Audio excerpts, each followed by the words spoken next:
An Accra High Court has thrown out a suit filed by suspended chairman of the new Patriotic Party seeking to stop the party from discussing matters relating to the chairmanship position in tomorrow's special delegates conference. Deputy General Secretary of the party, Nana Obiri-Boahen, is happy with the ruling but is strongly accusing the suspended chairman of trying to embarrass the party. Saying that you thought that this was certainly just to embarrass the party. Exactly so, looking at trend of affairs. Because honestly speaking, if you look at even the agenda, there is nowhere we are going to remove Mr. Paul Afoko. It's never captured in the agenda. So what was the basis of bringing this application? Paul Afoko, suspecting he could be removed by the highest decision-making body of the party at the delegates conference, sought refuge in the court and filed an ex-party motion seeking to restrain the party from taking that decision. So what does this ruling mean for the new Patriotic Party, and what next for the suspended chairman, Paul Afoko? This is today's big story with me, Aisha Barn.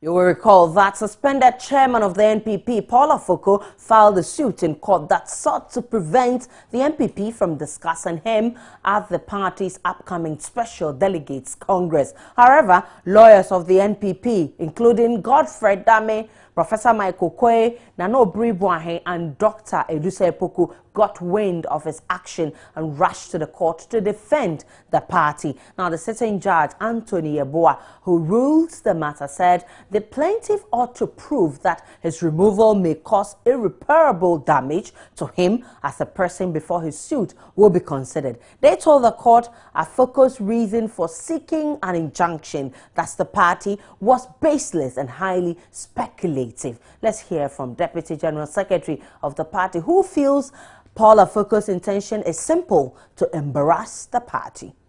It's a good news for the party. You know, when you are going for an extraordinary annual conference of this nature and you have individuals trying to scuttle what is going to be done in Sunyani, it's quite unacceptable. Fortunately for us, the court has dismissed the application. The court has thrown out the application. So it's a very good news for us. And you were saying that you thought that this was certainly just to embarrass the party. Exactly so, looking at trend of affairs. Because honestly speaking, if you look at even the agenda, there is nowhere we are going to remove Mr. Paul Afoko. It's never captured in the agenda.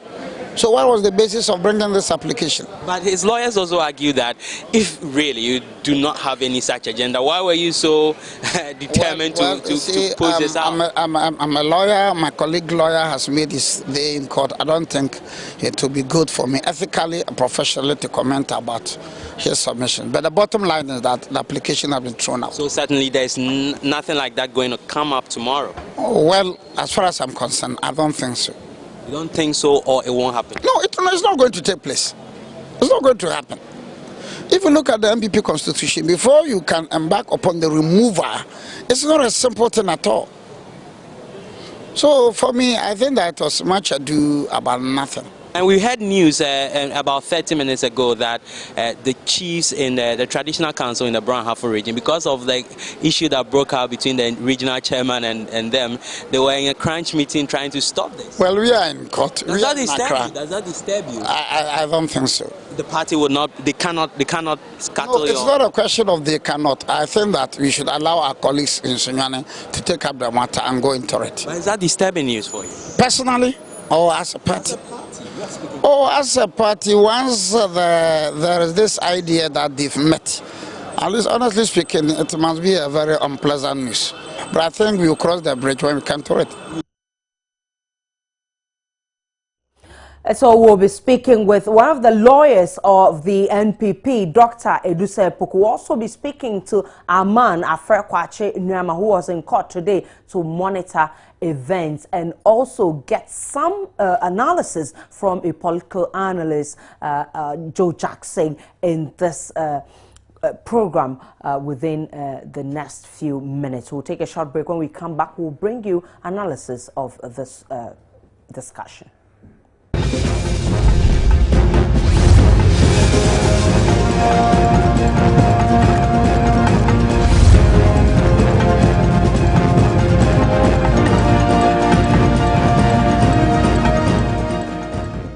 This is today's big story. We're still talking about suspended chairman Paul Afoko, whose suit has been thrown out in court.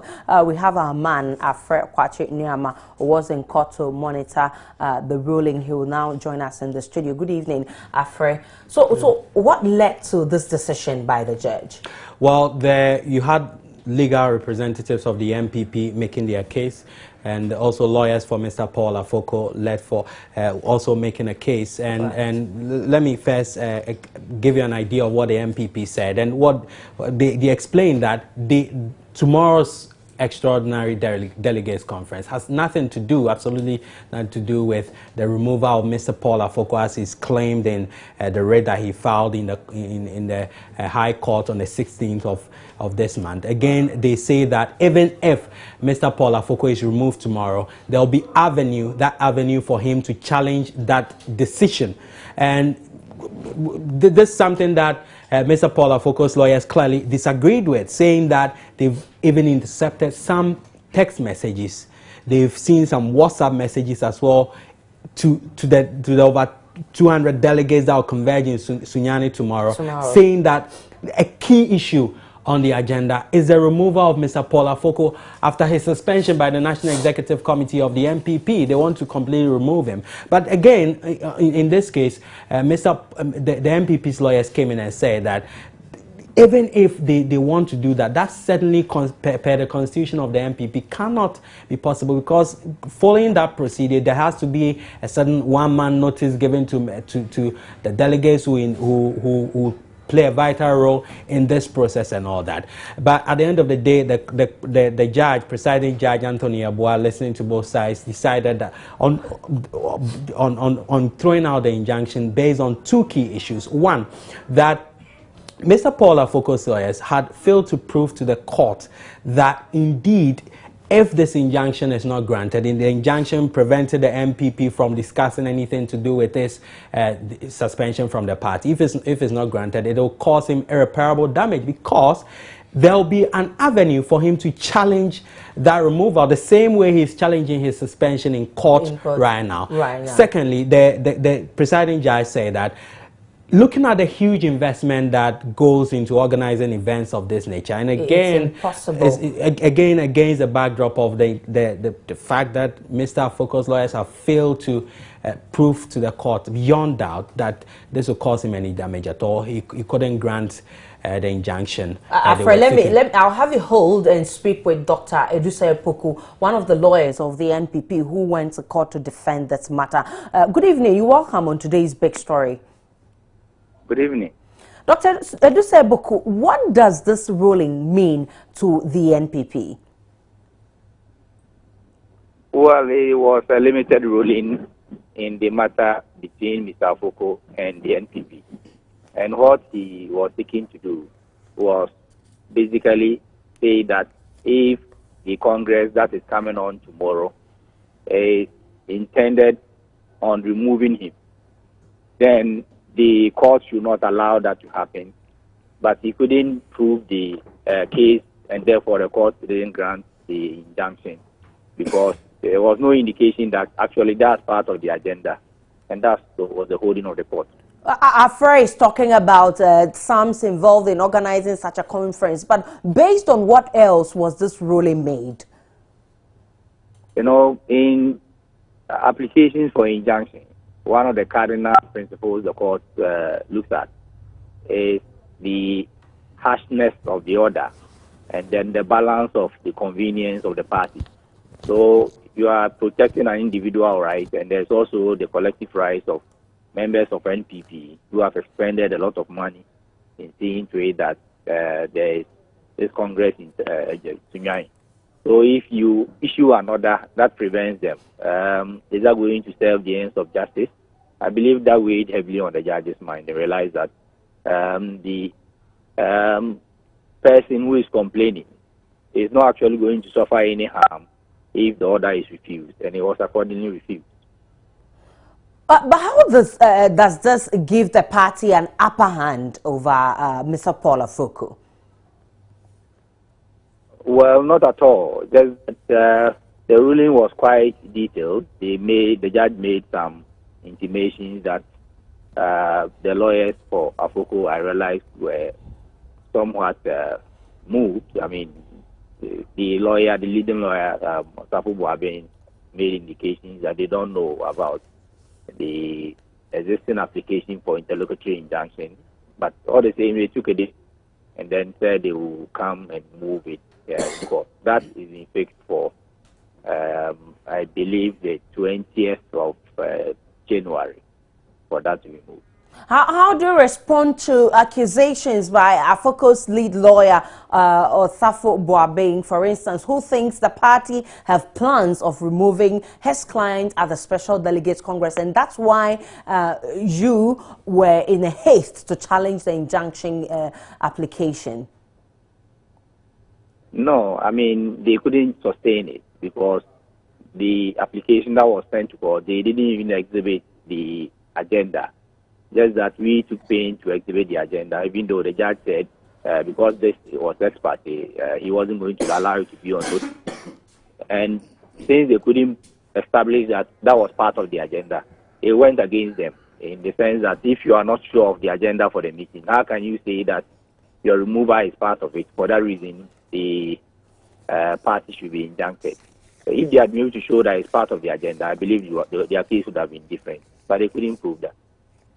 Well, many thanks to you. Dr. Opokwe Dusay is a member of the legal team that represented the NPP in court today. Afre, again, you have a statement issued by Paul Afoko, Paul Afoko's team. I think his spokesperson signed this, or who? Let's have a feel of what that statement is saying. Nana Osei, spokesperson for Paul Afoko, and it starts by saying that the office of the elected national chairman of the new Patriotic Party, Mr. Afoko, has been drawn to some information during the rounds in the media to the effect that an interim injunction that was being sought by him has been dismissed, and they state the facts that they think are being misrepresented. The fact that this is an injunction that was only seeking to prevent the party's extraordinary congress from discussing his suspension, and not an injunction on the delegates conference itself.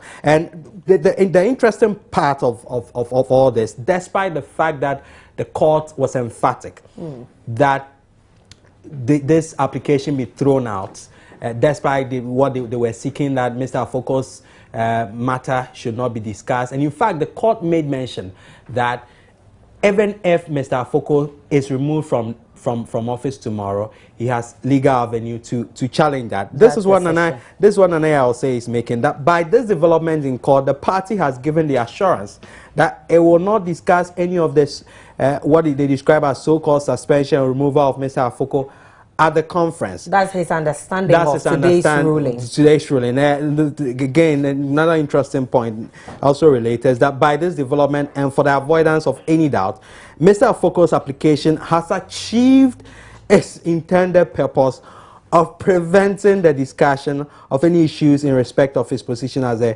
elected national chairman. That's a clear contradiction to what we just heard from the NPP and lawyer. From what the courts eventually decided that they think that despite the fact they've achieved their purpose of going to court, preventing the NPP from discussing anything that has to do with the suspension, or going ahead to take the more drastic decision of removing him from office as a chairman of the new Patriotic Party. I must say that we've been trying to reach a spokesperson of Mr. Paul Afoko, Nanayao. We're still hoping to get him to respond to some of the questions regarding the statement issued by the Paul Afoko team. But did you get to speak with lawyers of Paul Afoko? Well, Mr. Afoko's lawyers will not grant a recorded interview, but what they say is that on the substantive matter, which the court has adjourned to January 20, as you heard Dr. Afoko say there, they are ready to battle it all out to the end. Of course, what they are challenging there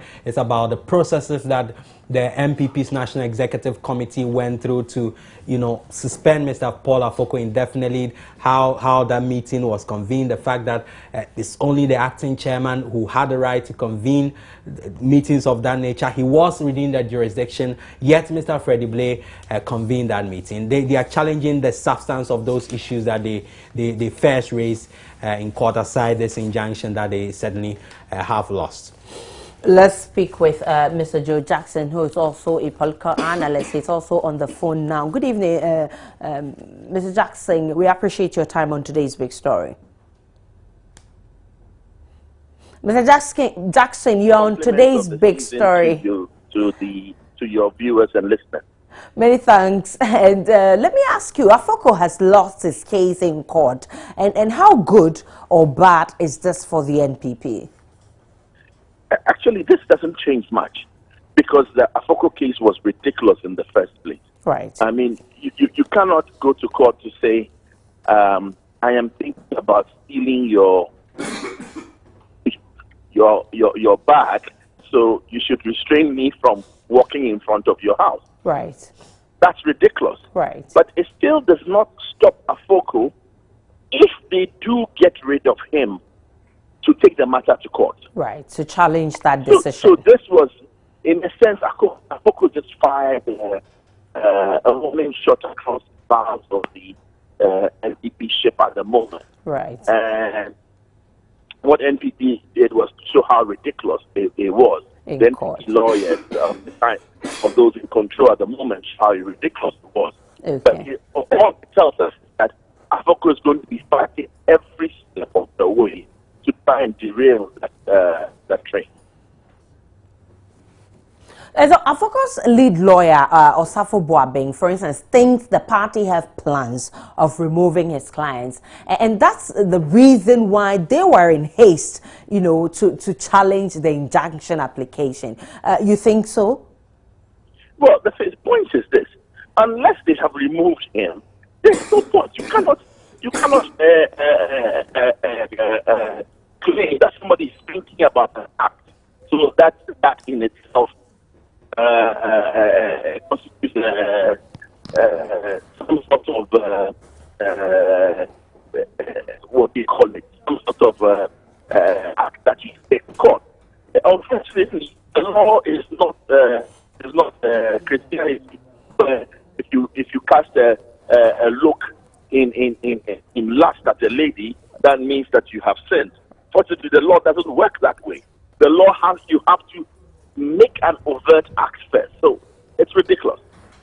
But does it help clean at least the mess that people feel the NPP has created in recent times? Sorry, come again. I'm saying, does this winning this case in court, does it clean the mess that people feel the NPP has created in recent times? Well, in recent times, remember that the NPP is in trouble, and they are presented to most of their non-core members a situation where we will kill and at worst we will have a lot of adjectives described such as violent, such as and it's unfortunate. And this issue does not make it any better. All we know is at the moment there is a chance that NPP will continue to be destructive because Afoko will continue to fight step of the way. Well, many thanks to you. Joe Jackson is a political analyst. We really appreciate your time on today's big story, Afre. Even though lawyers of Paul Afoko are not willing to speak on record, what did they tell you about their next plan of action? Well, as I mentioned earlier, they intend to fight the substantive matter. Now they've lost this first round. They intend pushing forcefully that Mr. Afoko will be reinstated after the court hears that issue that has to do with his indefinite suspension by the National Executive Committee of the party. This is a decision that the party, the NPP, has justified. They are saying that what we've heard Nana Komi and other top officials of the party say is that even though the party's constitution says Mr. Afoko is the rightful person to have convened that meeting, right? This case was about him, right. So he couldn't have chaired a meeting that was going to decide his fate. So it will be interesting how this unfolds in court, looking at the arguments that both sides are raising on this rather controversial matter. Well, many thanks to you, Afre. On the line, we have little time left, but I need to speak with Nanaya Osei, who is spokesperson for Mr. Afoko. Good evening, Nanaya. Many thanks for your time on today's big story. Good evening, madam. Good evening. What does this today's ruling mean to you? What it means to us is that Mr. Afoko had gone to court seeking to prevent tomorrow's conference in Sunyani from discussing any issue in respect of the position of the national chairman. At the end of the day, what transpired in court today clearly showed that tomorrow's conference will not discuss any issue in respect of the position of the national chairman. So for us, we are happy. But on the contrary, we're told that the justice who ruled the matter, the judge, explained to you that you cannot stop the party from holding its congress. And even if you thought that the party would remove Mr. Afoko, and that's why you're preventing the discussion of his matter, you could come to challenge that as well in court if that decision is taken. Does this mean the court has accepted that the party shouldn't discuss your issues at the Congress? Point of correction. Mr. Afoko never went to court to stop tomorrow's conference. Right. Never. No, he went to stop the discussion of matters, involving him, his suspension. And what transpired in court today effectively shows that tomorrow the conference will not discuss the position of the national chairman. If Mr. Afoko was going to court to ask the court to stop the conference from discussing anything in respect of the position of the national chairman, and the party comes to court to say that, look, we are not going to discuss any issue in respect of the position of the national chairman, as Mr. Afoko achieved what he wanted. Well, I think the party has even cleared that that's not on the agenda. But what do you intend doing in case you're suspicion that the party wants to remove your client or Mr. Afoko and it happens tomorrow? What would you do? Please, all these things I'm telling you, the lawyers were in court to actually tell the court that the issue or the topic of the national chairman is not on the agenda. Right. I want to believe that the court recorded same. And so if it turns out that tomorrow's conference will be discussing the position of the national chairman, right, then it means that the lawyers who are going to court lied to the court. And there are some consequences that will flow from such behavior. Well, many thanks so to you. I would urge that we wait and see what happens tomorrow. We really appreciate your time. Then we know what to do. We appreciate your time on today's big story. That's Nanaya Osei, spokesperson for suspended chairman Mr. Paul Afoko. We've been talking about the NPP Special Congress and the fact that Mr. Afoko wanted the court to stop the Congress from discussing matters surrounding his suspension, and the court has ruled that out. We'll wait for tomorrow and see what happens. My name is Aisha Ibrahim. Good evening.